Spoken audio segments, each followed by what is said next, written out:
তৃণমূল সাংসদ অপরূপা পোদ্দারের স্বামী সাকির আলীকে আজকে যখন আদালতে পেশ করা হয় তার প্রভাব উল্লেখ করতে একের পর এক চাঞ্চল্যকর দাবি করেছে এনআইএ। যেরকম বর্ষবরণে সেলিব্রেশনে বাড়ি থেকে ব্ল্যাঙ্ক ফায়ারিং করা হয়েছিল, আলাদা আলাদা বন্দুকে ব্যবহার করা হয়, এরকম 36টি গুলি উদ্ধার করা হয়েছে।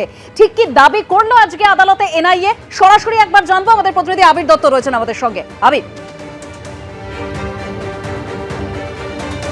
দেখো, আজকে আদালত কক্ষে দাঁড়িয়ে জাতীয় তদন্তকারী সংস্থার যিনি পাবলিক প্রসিকিউটর তিনি কিন্তু স্পষ্টত যেটা দাবি করেছেন যে আগের সরকার থাকাকালীন তারা বিভিন্নভাবে এই তদন্ত চালাতে গিয়ে তাদের কিন্তু বাধাপ্রাপ্ত হতে হয়েছে, অনেক সহযোগিতাও তারা পাননি। কিন্তু বর্তমানে শাসক বদলেছে এবং 100% তারা সহযোগিতা পাচ্ছেন বলে দাবি করে তারা এটাও জানান যে গতকাল গ্রেপ্তার হওয়া শাকির আলীর বাড়ি থেকে 36টি গুলি পাওয়া গিয়েছে, যেই গুলিটি বিভিন্ন আলাদা আলাদা আগ্নেয়াস্ত্র। সেগুলো তারা ফরেন্সিক পরীক্ষা করতে চান এবং রামনবমীর মিছিলে যে হামলার ঘটনা ঘটেছিল হুগলিতে, সেই ঘটনায় মূল চক্রী এই শাকির আলী।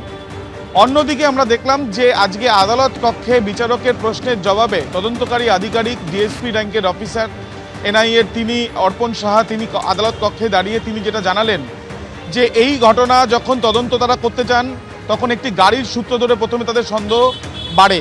এর পরবর্তীকালে সিসি ক্যামেরা থেকে তারা দেখতে পান যে একাধিক গাড়ি ভাঙচুর করা হয়েছে, নির্দিষ্ট একটি গাড়ি ভাঙচুর করা হয়নি। পরবর্তীকালে মালিকানা অন্য হলেও সেই গাড়ি ব্যবহার করতেন এই শাকির আলী, তারা জানতে পারেন।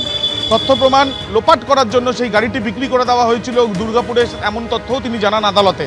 তার সাথে সাথে তিনি এটাও জানান যে বেশ কিছু বয়ান থেকে তিনি জানতে পারছেন যে এই যে মিছিল হচ্ছিল সেটার বিষয় নিয়ে শাকির আলী নির্দেশ দিয়েছিল যে মিছিল হলে বিজেপি শক্তি বাড়বে বা শক্তিশালী হবে, সেই ক্ষেত্রে তাদের আরও বেশি সক্রিয় হওয়ার দরকার আছে। এরপরেই নির্দেশ যায় যে বোমা সংগ্রহ করার জন্য।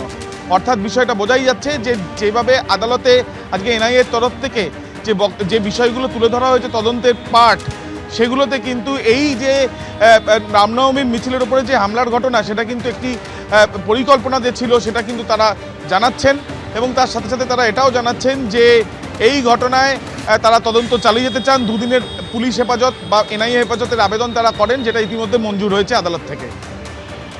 ধন্যবাদ আবির।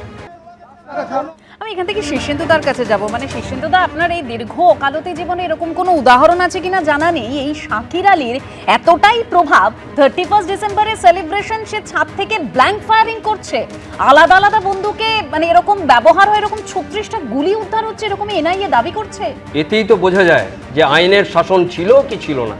আজকে একটা সেলিব্রেশনে সে লাইসেন্স ছিল, তার কার্তুজ পাওয়া গেছে, এটা আর্মস অ্যাক্টে 7 বছরের পর্যন্ত জেল। সেখানে কি হবে? আজকে কোনো সময় কোনো দিক থেকে কেউ কি এরকম করেছেন? নিজেদের ভাবতে হবে। একজন এমপির হাজব্যান্ড, তিনি নাকি কাউন্সিলর, সেই জায়গায় এখানে একটা দাঙ্গা করেছেন রামনবমীতে, সেটার একটা অপরাধ। এবং সেই জায়গাতে আর্মস অ্যাক্টের 25 আজকে লাইসেন্স ছাড়া এবং আর্মস অ্যাক্টের বেআইনিভাবে কার্তুজ এবং গুলি কোনো ঘটনার জন্যে, তাহলে সেখানে 10 বছরের পর্যন্ত যাবজ্জীবন আছে বিএনএসে। সেখানে এগুলো করছেন। আর ওনার ওয়াইফ, যিনি এক্স এমপি ছিলেন, তিনি আজকে শ্রীরামপুর থানায় তার হাজিরা ছিল। গতকাল উনি সরকারি একজন অফিসার, পুলিশ অফিসারের গায়ে হাত দিচ্ছেন।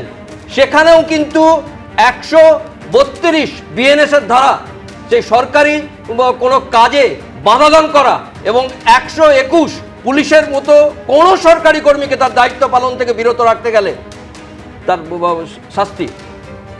এই জায়গায় প্রত্যেকটা অপরাধ করে চলে যাবেন তা তো হয় না, সেগুলো আইনের শাসন নয়। এটাই দেখতে হবে। সব কিন্তু সামসিক বালের মতো হবে না যে আর্মস অ্যাক্ট থাকবে কিন্তু 8 ঘন্টার মধ্যে জামিন পেয়ে যাবেন। আর রং দেখে পুলিশ কিন্তু সেই শাসন এটা এখন করার কথা নয়। এখন ভালো কি মন্দ এটা দেখলে চলবে না। আমরা জানি প্রত্যেকে সেই জন্য ভোট দিয়েছেন, সেই জন্য আইনের শাসনকে রাখা হয়েছে। সেই জন্যই বলছেন যে অভিন্ন দেওয়ানি বিধি, সবাইয়ের জন্য আইন সমান। তা সেই সবাইয়ের জন্য আইন যেন সমান হয়, তেমনি এখানে বাড়িতে কার্তুজ পাওয়া যাবে, সে লাইসেন্সবিহীন, সে বন্দুক দেখা দেবে।